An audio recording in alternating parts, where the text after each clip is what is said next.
Marvel's Daredevil Born Again has landed on disneyplus, bringing back Charlie Cox's Matt Murdock and Vincent D'Onofrio's Wilson Fisk in a way that feels both fresh and nostalgic.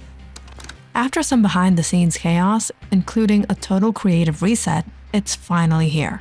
And you know what? It's actually good. But here's the real question. Does Born Again hold up to the legendary comic arc it's named after? The original Born Again by Frank Miller and David Mazzucchelli is one of the most intense, gut-wrenching Daredevil stories ever told. The new show, not so much. That's not necessarily a bad thing though, it's just different. So let's break it down. What's the deal with the Born Again comic? How does the show compare, and where might this new Daredevil story be headed? If you've never read Frank Miller's Born Again 1986, here's a quick rundown. It's brutal. The story starts with Karen Page, Matt Murdock's ex-girlfriend and former secretary, at rock bottom. She's addicted to drugs, completely desperate, and in a moment of weakness sells Matt's biggest secret. He's Daredevil. That information eventually reaches the Kingpin, who does what Kingpin does best, destroys Matt's life. We're talking complete destruction. His bank accounts frozen, his law license revoked, his apartment blown up. The guy is left with absolutely nothing.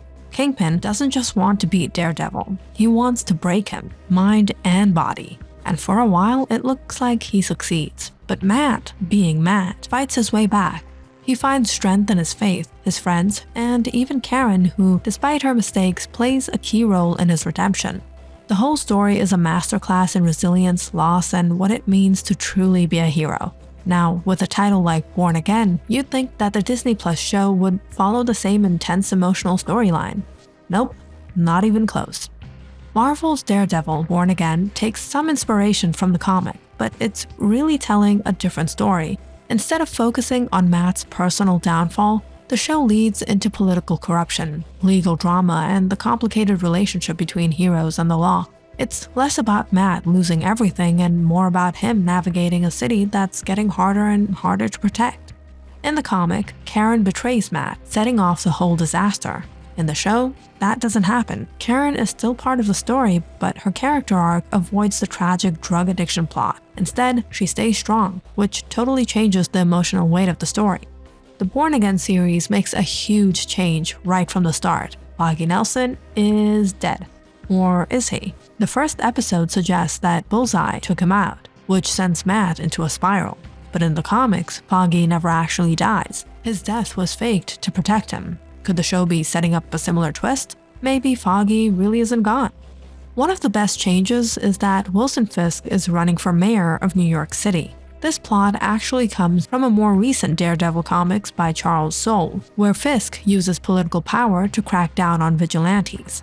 In the show, Fisk's rise to power makes him even more dangerous. He doesn't just control the crime world, now he might even control everything. The series introduces Hector Ayala, aka White Tiger, a hero who's wrongfully accused of murder. This storyline comes from a Daredevil arc by Brian Michael Bendis, and it fits perfectly into Matt Murdock's world. Instead of just suiting up and throwing punches, Matt is fighting for justice in the courtroom, defending a fellow vigilante. The Born Again comic is non-stop intensity. The show, though, takes its time. There's a big fight scene in the premiere, but after that, it slows down. Instead of constant battles, the show digs into Matt's struggles as a lawyer, a hero, and a man torn between two worlds. So what's next for Daredevil Born Again? If Marvel is sticking with the Born Again name, they might still pull inspiration from the comic, but in their way. Here's what could happen. There's a strong chance that Foggy's death isn't real. If the show follows the comics, he will be in witness protection, which would be a major game changer for Matt. Karen is in a much better place than her comic counterpart, but that could change. If the show wants to add more tension, they could introduce elements of her downfall. Maybe not as extreme as in the comics, but something that shakes up Matt's world. As Fisk wins the election, things are going to get really interesting. He would pass anti-vigilante laws, making it nearly impossible for Daredevil to operate. With Hector Ayala in the mix, Marvel might be setting up a bigger role for him. Maybe he becomes a key ally, or maybe his story takes a tragic turn. Either way, it adds another layer to the show. In the Born Again comic, we get the introduction of Nuke, a psychotic super soldier style villain.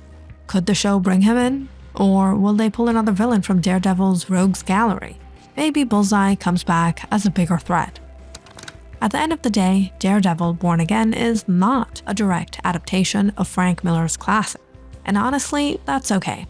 The show is carving its own path, mixing elements from different Daredevil stories while keeping the heart of the character intact. Sure, some people might be disappointed that we're not getting the full Matt loses everything storyline, but what we're getting is a smart, gripping, character-driven series that actually feels like a Daredevil story. And let's be real, after Marvel's hit-or-miss track record with Disney Plus shows, it's refreshing to have something that brings back that must-watch energy. Whether it lives up to the greatness of the Netflix series remains to be seen, but one thing's for sure, the Devil of Hell's Kitchen is back and he's here to stay. Let's just hope he survives whatever Marvel throws at him next.